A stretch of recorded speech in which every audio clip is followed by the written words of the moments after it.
And we're paying more than ever to get our own money. A new study shows that fees for out-of-network ATMs jumped 5% in the past year to an average of $4.35. CBS News business analyst Jill Schlesinger is with us. Jill, good morning. Good morning. Okay, this seems outrageous. $4 to get out your own money? Okay, but part of it is our own fault because we don't walk the extra few blocks to go to our own ATM. We don't stay in the network.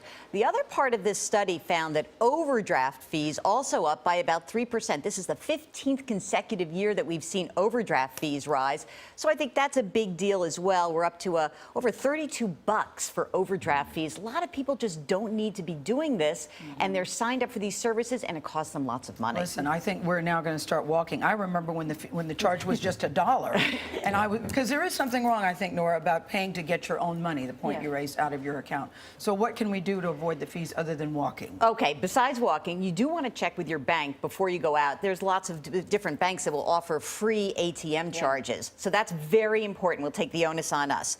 To avoid overdraft fees, it's really easy. You can get an app or you can get a text alert, an email alert. When your balance goes below a certain level, you know that. You don't run up the charge and then pay the fee. By the way, experts say debit card users should not be enrolling in auto draft protection because it really costs so much money. The other thing I want to be clear about is you've got other options. You need to shop around. Credit unions have very cheap fees. Online banks, brokerages, mutual funds, they have really cheap fees. And check this out. Walmart just introducing last week new banking services. You can get a checking account if you're 18 years old with an ID, no credit check, for less than $9 a month. So the thing is to continue to look for better opportunities.